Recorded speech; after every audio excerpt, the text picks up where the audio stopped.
C'est pas une news si je vous dis que j'aime les Simpsons. J'en ai fait une vidéo qui parle de leur chute, mais j'aime les Simpsons, c'est mon cartoon préféré. Que j'ai certes regardé un peu trop jeune, qui avait ce côté cool, edgy, avec des blagues un peu plus adultes, mais avec le temps, j'ai eu cette sensation que les Simpsons devenaient de plus en plus soft. L'humour politiquement incorrect disparaissait et était remplacé par des gags et du comique de situation plus que de la satire. Et bon, à l'époque, pour changer de programme, fallait juste changer de chaîne. Et ou tu priais pour tomber sur un bon film, ou tu changeais de chaîne indéfiniment jusqu'à trouver un truc pas trop nul. Et un jour, je tombe sur cette chaîne, MCM. C'était vraiment la chaîne qui réunissait tous les contenus un peu cool, et le soir qui diffusait Bible Black, les connaisseurs. Mais c'est pas aujourd'hui que je fais une vidéo sur le hentai, non. Ce jour-là, je tombe sur Family Guy. Dans la forme, ça ressemble beaucoup à ce que je connais déjà, donc j'ai pas de mal à m'installer devant. Ça a ce côté Simpson, un père, une mère, des enfants, mais avec un humour beaucoup plus noir, beaucoup plus dans la provocation. Et c'est vite devenu une série qui a pris de l'importance dans le paysage de l'animation pour moi. Et vu que les Simpsons devenaient un peu moins bons d'année en année, j'avais trouvé un bon nouveau cartoon. Mais comme les Simpsons, avec le temps, Family Guy, ça s'est dégradé. Et la série vit une légère chute, un peu plus lente que celle des Simpsons, mais qui continue à chaque nouvelle saison. Alors aujourd'hui, on va voir les différents problèmes de Family Guy. Ladies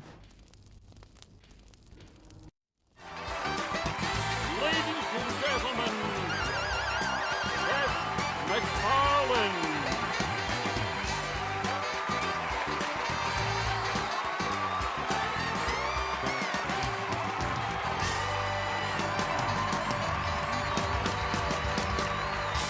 Alors lui, c'est Seth MacFarlane, créateur de Family Guy, mais avant d'atterrir sur le plateau d'SNL, sa vie débute ici, dans la ville de Kent, petite ville du Connecticut. Et quand je dis petite ville, c'est vraiment une petite ville. Il y a vraiment moins de 3000 habitants recensés. Et comme tous les gamins d'une petite ville des États-Unis, il veut partir de cette ville. Il veut voir ce que le monde a à proposer. Et Seth a 3 passions, le dessin, la musique et les films. Et là où aujourd'hui tout le monde a un beatmaker dans son entourage, à l'époque être produit, surtout quand t'es un petit gars d'une ville de moins de 3000 habitants, c'est limite impossible d'enregistrer même une démo. Et ça, même si Seth a une belle voix. While there's moonlight and music and love and romance,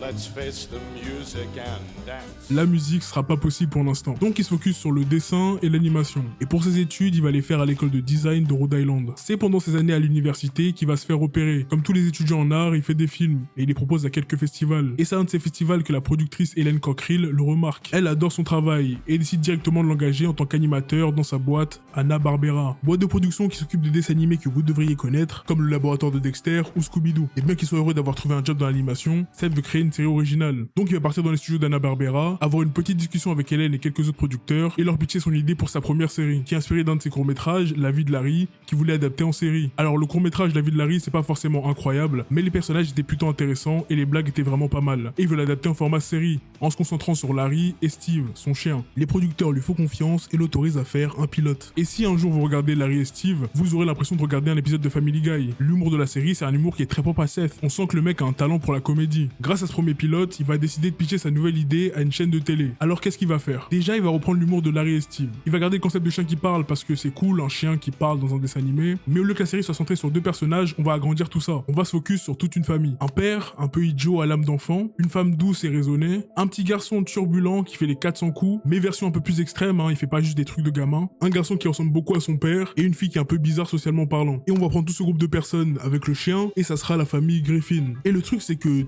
tout le monde va lui dire « Ah, ça ressemble pas mal aux Simpsons, mais une version plus adulte, un peu plus extrême, parce qu'on est sur un bébé qui veut exécuter sa propre mère, et un format de blague qui deviendra la signature de la série. Et même si ça ressemble beaucoup aux Simpsons, tu sais quoi, on va la prendre. Ah oui, la chaîne à qui vend la série, c'est celle qui possède déjà les Simpsons, c'est la Fox. Ils achètent la série parce qu'à ce moment-là, on est en 1999, et les Simpsons ont déjà 10 ans. Donc peut-être que la Fox avait peur que les Simpsons perdent de leur hype. Et avoir une série un peu pareille avec un humour un peu plus noir, ce serait une sorte de renouveau pour la chaîne. Les spectateurs ont pas trop de mal à s'habituer parce que c'est la même, sauf qu'ils sont pas jaunes. L'humour est un peu plus noir que celui des Simpsons. Ça n'hésite pas à tirer sur vraiment tout le monde, comme les Simpsons à leur début, mais de façon un peu plus poussée. Un peu comme South Park, mais en version moins extrême. Tout le monde se prend des blagues dans la série. Les personnalités politiques, les religions, la sexualité, et j'en passe. Et grâce à cette formule, Seth va signer pour 3 saisons chez la Fox. Et quand Family Guy commence, l'audience adore la série. Et la Fox les passe plutôt bien au niveau du créneau horaire. Parce qu'il faut comprendre un truc à la télé. Si t'es dans un bon créneau horaire, t'as beaucoup plus de chances d'être vu par plus de monde. Et plus de spectateurs, ça veut dire que tu signes à coup sûr pour une nouvelle saison. Mais le truc, truc avec les chaînes, c'est que c'est elles qui contrôlent à quelle heure tu passes. Et c'est ça qui va entraîner la première chute de Family Guy. La Fox, pour que vous compreniez, c'est une grosse boîte de production qui a une chaîne télé, des studios, bref, la Fox, c'est énorme. Et donc si t'investis beaucoup dans des nouvelles productions, par logique, tu veux les mettre en avant et donc les faire passer aux meilleures heures sur ta chaîne. Ouais, vous voyez où je veux en venir. Le problème, c'est quand tu donnes l'habitude aux gens d'avoir un programme à une certaine heure, si tu la déplaces à une autre, c'est pas sûr que les spectateurs la regardent. Et c'est quand la Fox va changer les créneaux de diffusion de Family Guy que la série va lentement commencer à s'effondrer pendant la saison 3. Et bien sûr qu'ils allaient pas bouger les Simpsons, c'est leur série phare, donc autant dégager la version cheap. Même si Family Guy a de bonnes audiences, on peut pas capitaliser dessus comme on peut le faire sur les Simpsons. Donc Family Guy est rangé dans les placards de la Fox. Ils ont toujours les droits, ils peuvent les exploiter, mais pour l'instant, ils veulent vendre les droits de diffusion de la série. Et c'est plutôt cool parce que Cartoon Network et leur filiale Adult Swim cherchent des programmes pour remplir quelques trous. Alors, pour vous expliquer, Cartoon Network, c'est la chaîne principale, celle qui a Bob l'éponge, etc. Je vais pas lister tous les cartoons de la chaîne, il y en a beaucoup. Et ils ont une branche spécialisée animation pour adultes, Adult Swim, avec des émissions et des cartoons un peu plus orientés ados et jeunes adultes qui aiment l'humour noir et la satire. Vous connaissez peut-être leur série la plus connue à l'heure actuelle, Rick et Morty, mais qui ont aussi les Boondocks ou Loiter Squad, la série Tyler the Creator. C'est eux qui vont sauver Family Guy, en rediffusant les 3 premières saisons en boucle sur la chaîne. C'est comme ça que la série va gagner en popularité. Parce que les gens qui regardent Adult Swim veulent des séries comme Family Guy, des cartoons qui se moquent de la société et qui sont des fois pas politiquement corrects. Donc en 2003, Adult Swim rediffuse Family Guy et c'est un succès total. La série n'a que 3 saisons, mais en seulement 2 ans chez Adult Swim, ils arrivent à devenir une série référence de la chaîne. Et la Fox, elle voit ça, elle se dit attends, la série qu'on a vendue, elle commence vraiment à bien marcher. Cool, on a toujours les droits de diffusion, on peut en faire ce qu'on veut. Donc ils vont contacter Seth pour lui demander 2 nouvelles saisons. Et lui, il est trop content parce que bon, déjà, sa série elle gagne en popularité et qu'il peut enfin proposer des nouvelles histoires. On est en 2005, le streaming c'est pas démocratisé et le but des chaînes de télé comme les plateformes de streaming aujourd'hui, c'est vraiment que vous restiez sur la chaîne. Donc si une chaîne avait un programme que t'aimais, fallait que tu regardes cette chaîne à l'heure exacte de diffusion. Et du coup, en proposant des nouvelles saisons exclusivement sur la Fox, si tu veux continuer à voir des nouveaux épisodes de Family Guy, il fallait que tu changes de chaîne. Ce qui est forcément gagnant pour la Fox, qui gagne de nouveaux spectateurs en n'ayant rien fait. Pour Seth et ses équipes, revenir après 2 ans de pause, ça leur a fait du bien. Prendre une pause créative, c'est ça en général qui redonne à un artiste l'envie de créer. Et pendant la pause, c'est là que la série a gagné toute sa popularité. Et ça, ils l'ont tous vu. Donc ça leur donne encore plus envie de continuer à travailler dessus. La série est toujours diffusée jusqu'à aujourd'hui. Mais après la saison 8, on commence lentement à avoir une perte de qualité dans la série.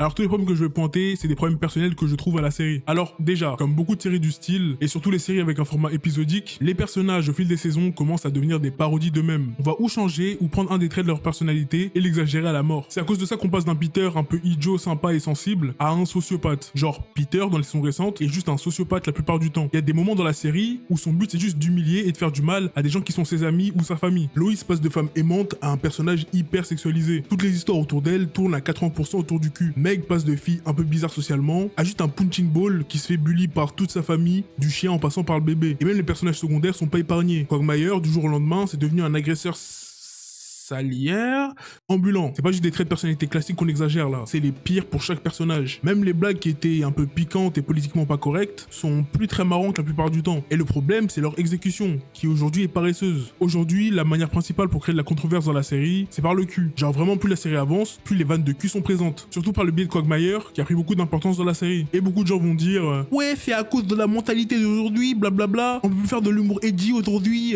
Mais si, on peut encore très bien le faire. C'est juste qu'aujourd'hui, les gens savent pas exécuter leurs blagues correctement. La plupart des gens qui veulent faire des blagues dites edgy aujourd'hui sont nuls. 90% du temps, le problème, c'est qu'il n'y a pas de blague. Ils skippent l'étape de la blague, juste ils disent un truc offensant. Les blagues des vieilles saisons, elles sont toujours marrantes. Ce qui prouve bien que le problème, c'est l'exécution. C'est comme la blague des noirs qui se cachent dans des costumes de blanc. Cette blague, elle est marrante. Parce que sous cette blague, il y a toute une couche de ah, c'est les noirs qui doivent s'effacer pour entrer ou avoir accès à certains privilèges ou avantages. Ou même des fois par juste sécurité. Et visuellement, si t'analyses pas la blague, c'est juste une blague assez simple. Et les plus bêtes vont me dire ouais, mais tu vas trop loin dans la ligne de la blague. Mais non, le contexte, le message et l'exécution, c'est ça qui rend une blague marrante ou pas. Exemple, pourquoi la blague sur les noirs de Norman est moins drôle que celle-là? Parce que Norman ne sait pas écrire de blagues. Et donc il comprend pas comment exécuter ou manier ce genre d'humour. Quand t'écris quoi que ce soit, tu dois bulle d'autour. Et c'est comme ça qu'une blague, peu importe le type d'humour, marche. Et bien sûr, mes 2 plus gros problèmes, mes bêtes noires qui détruisent la plupart des cartoons, le format épisodique et le statu quo. Ces trucs ruinent tous les cartoons. Ça empêche qu'il y ait une vraie évolution pour les personnages. Pour donner un exemple dans les Simpsons, parce que j'ai pas assez parlé des Simpsons dans cette vidéo, peu importe l'épisode, peu importe le temps qu'on aura mis à vous faire croire que Homer et Marge sont sur la pente de la rupture et du divorce, ils ne peuvent simplement pas se séparer. Sinon ça détruirait le statu quo, la situation de base de la série. Et le format épisodique fait que peu importe le conflit qui est dans l'épisode, à la fin de l'épisode, que ce soit les conséquences ou les leçons apprises, tout ça disparaît dès le prochain épisode. Bref, le format épisodique et la préservation du statu quo fait que n'importe quelle série sur le long terme devient ennuyante, vu que tes personnages sont forcés de rester les mêmes pendant des années et des années. Mais encore dans Family Guy, ils ont changé, et pour le pire. Family Guy est loin d'avoir fait du 100 à 0 niveau qualité. qualité. Mais oui, il y a quelques points de la série qui la rendent moins bonne, mais tout n'est pas acheté. Genre les épisodes de Brian et Stewie, ils ont une vraie complicité de frères incroyable. Et chaque épisode qui leur est dédié sont clairement mes préférés. Comme l'épisode où Stewie et Brian sont enfermés dans le coffre d'une banque. C'est un endroit où tu stockes de l'argent ou des objets de valeur. En tout cas, c'est ce que les gens stockent d'habitude ici. Et pendant l'épisode, on découvre que Brian, lui, stocke une arme, au cas où il voudrait mettre fin à ses jours. Brian pense que sa vie n'a aucun but, aucun sens, et pendant qu'il explique, il n'y a pas de moment Family Guy-esque. Il n'est pas coupé et il n'y a pas de blague dans la réponse de Stewie. Au contraire, quand il le répond, c'est de façon très sincère et humaine, pour montrer à quel point il apprécie et à quel point il a besoin de lui. Et c'est ça qui solidifie encore plus leur relation à la fin de l'épisode. Rien que cet épisode, c'est la preuve que Family Guy sait nous proposer des vraies histoires, et en même temps nous proposer des bonnes blagues. Toutes les blagues ne sont pas achetées dans les saisons récentes, c'est des gens de talent qui travaillent sur la série. Et malheureusement, dans ce monde où tout n'est que contenu sur contenu sur contenu, les personnages n'ont pas le temps d'utiliser à 100% leur talent.